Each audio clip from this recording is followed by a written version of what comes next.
Call of Duty fans, welcome. I know, it's been a long time since we've seen each other. It's been a crazy couple weeks for me. Did PAX East.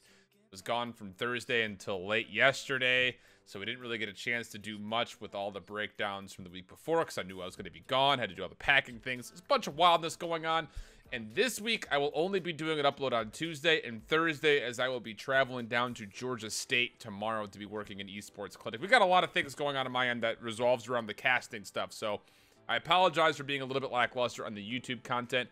I will try to be bringing out content as regularly as possible, and I still try to maintain the highest production level that is possible. So if you're new to the channel, welcome. It's good to have you. If you're returning, thank you so much for your continued support, even though it's been a while. Let's stop talking about me, and let's talk about Call of Duty, because that's what we're here for.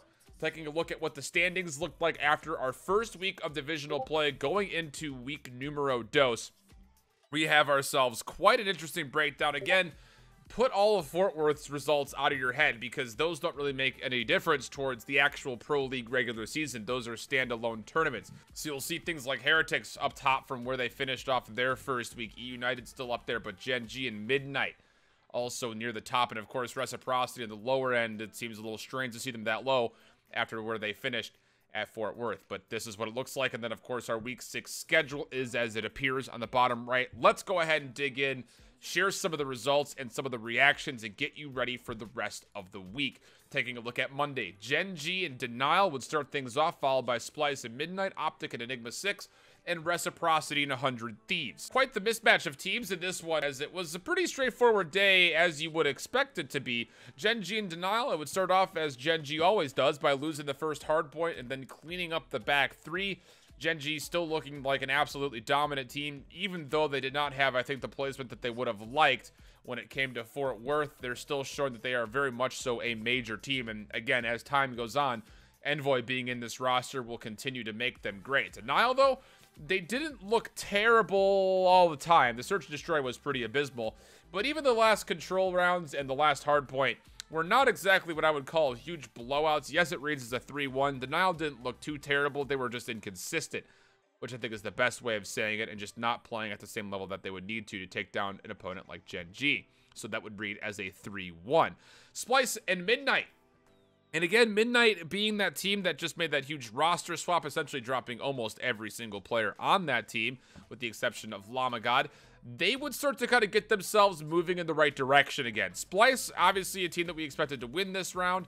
They would, but it wouldn't be without a little bit of concern, as Midnight were able to take 243 off the first hard point after they would come back and actually win the control 3-2. They were down 2-0 in this game and would fight back before they would eventually lose out in 4 games to the 250 and 171 hard point there. But again, for this team, there's definitely some strides being made in the correct direction, so that is things you like to see.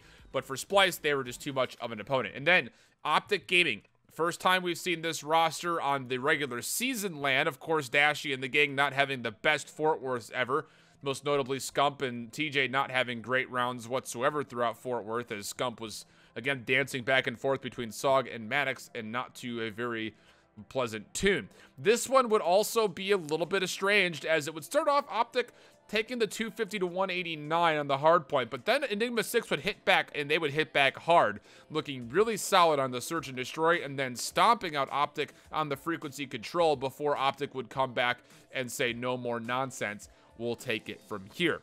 So for Enigma 6, this is kind of a feels bad. You have Optic on the ropes, and then you get completely trounced on. I don't know if it was just Optic waking up or what, but regardless, Optic would walk away with this one.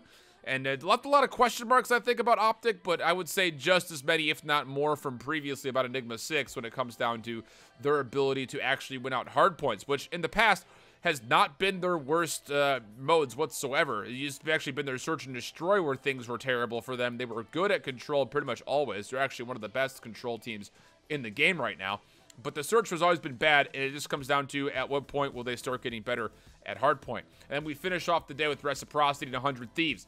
This was the matchup that I think a lot of people thought we were cheated with, considering that Priesta had gotten sick the round before this matchup, and Reciprocity would hang on to beat 100 Thieves at Fort Worth. Such would not be the case here. It does read as a 3-0, but the first 2 maps were excruciatingly close, and even the control wasn't exactly as stompy as the 3-0 might suggest. It was convincing, but it wasn't nearly as stompy as it might suggest it was.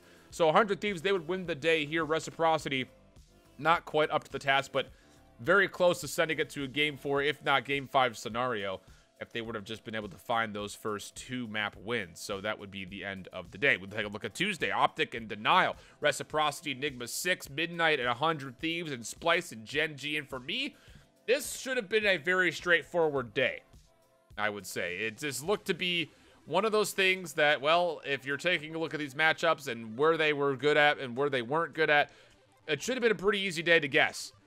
However, Denial would put us on notice as Optic would start off really hot on the first hardpoint with a 100+ or so point lead, stringing together essentially the first 3 hardpoints without much contest from Denial, but they would hammer back.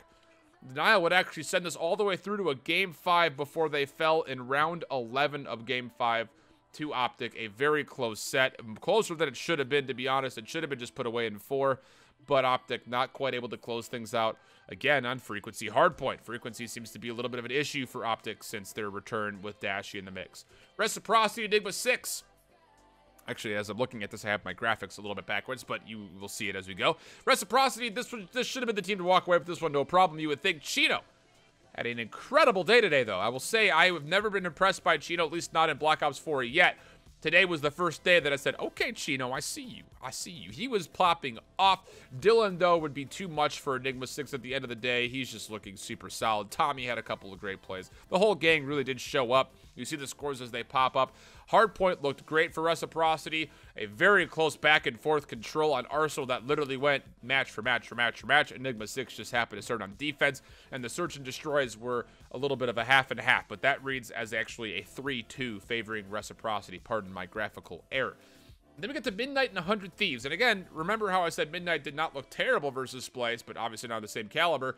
You would think that 100 Thieves wouldn't have a problem with this one. They had a problem with this one. A very big problem for this one. They would go down to the hard point very early to about a 50-point lead to Midnight, and they would not be able to fully recover all of those 50 points initially. Most of the game was back and forth throughout, but Midnight, they would be a little bit too strong for 100 Thieves today. The 250 to 225 on the hard point, the 6-1 on search just to start things off. Then 100 Thieves would look to wake up as they would go 3-0 in the control, 250 to 124 in the second hard point, but then Midnight, their search and destroy has been good lately. Very good, actually, lately. Again, you take a look at what they were able to do here against the team of 100 Thieves. But throughout since Fort Worth, they've been getting better in the area. Again, this is not the best mode for them previously. It's still not their best mode, but the fact that they are showing signs of life is important to note. And then we finish off the day with Gen G and Splice. I had this one going Gen G's way at a pretty convincing stat line, and that's exactly how it had turned up, but it was not nearly as convincing as the 3-1 might suggest. As you look at it, 250 to 220, very close hard point. 6-5, good search and destroy. Splice would be able to find their map win on the control, and then Gen G would just outlast Splice on map 4, the 250 to 196. So that'll set us up for the rest of the week. And before we look at those games, let's take a look back at what our standings look like now. Not a lot of movement, to be completely honest. Gen G still up top. Midnight with that win today keeps themselves in the second spot with Optic just looking in. And then Reciprocity still trying to work their way up as much as possible, but maybe easier said than done, even though they did well at Fort Worth. A couple of struggles here. And then you take a look over at Division B. What happened with those teams? 100 Thieves still clawing their way at the top, or trying to. Splice just behind them. And then Enigma 6 and Denial still kind of bringing up the rear as they look to finish off their week. So as you take a look at the schedules on the right-hand side for Wednesday and Thursday, got ourselves another very interesting day with Midnight, Enigma 6, Denial, Reciprocity, 100 Thieves, Gen G, and Optic and Splice. Keep your eye on that 100 Thieves. Actually, to be honest, all those games will be pretty good. As you're looking at a lot of teams that are in the same kind of, I would say, bracket as each other, caliber and skill-wise. And then for Thursday, a little bit more of a one-sided day with the exception of Optic and 100 Thieves to close things out at the end. Should be a really good one, so we'll catch you guys on Thursday for the recap then. Again, sorry for the delay on the videos. If you guys watch all the way through, I do appreciate you coming back in. I would love to be able to do more with this channel. It just comes down to my time and where I'm putting my effort into. PAX East was an incredible experience. If you were there, I'm sorry I missed you. I wish you guys would have said something. You could have met up and, you know, done the things and do all the stuff. But as we go forward to the rest of the week, We will have a finish off of the week, plus we'll do a setup for London with Roster Mania coming just beyond. And next week, I actually plan on doing more with the Collegiate Call of Duty League as we're getting ready for playoffs. Don't know what I'm talking about? Head over to their Twitter at CollegeCOD, and you will find all the information you need where I will be casting a lot of that action. So hopefully you guys enjoy the rest of the week. I'll catch you at the tail end. Thanks as always. Until next time, hope you keep pulling it down. Later, bye-bye.